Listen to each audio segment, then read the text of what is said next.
ગુજરાત સરકાર એક તરફ ઉચ્ચ શિક્ષણની વાતો કરે છે તો બીજી બાજુ કેન્દ્રીય શિક્ષણ મંત્રાલયના રિપોર્ટમાં ચોંકાવનારી હકીકત સામે આવી છે।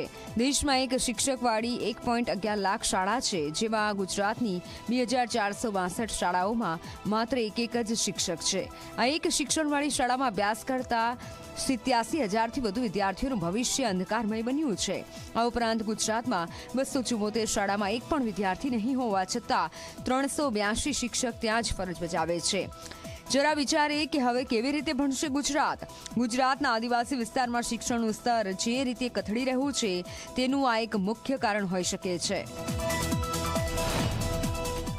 આખા દેશમાં ઝારખંડ, બિહારની સાથે ગુજરાતની સરખામણી થઈ રહી છે અને આજે 2400 કરતાં વધારે શાળાઓમાં એક જ શિક્ષકથી શાળા ચાલે છે અને બાળકો ભણશે નહીં તો આ ગુજરાતનું ભવિષ્ય ઉજ્જવળ કેવી રીતે થશે। પણ એક વ્યવસ્થિત ષડયંત્ર ચાલી રહ્યું છે કે સરકારી શિક્ષણ વ્યવસ્થાઓને ખતમ કરવામાં આવે, ખાનગીકરણને પ્રોત્સાહન આપવામાં આવે। સરકાર ખોટી પ્રવેશોત્સવ અને બીજા ઉત્સવોની જાહેરાત કરવાને બદલે પૂરતા પ્રમાણમાં શિક્ષકોની ભરતી કરે, પૂરતા ઓરડા ભરે, એ ગુજરાતની માંગ છે।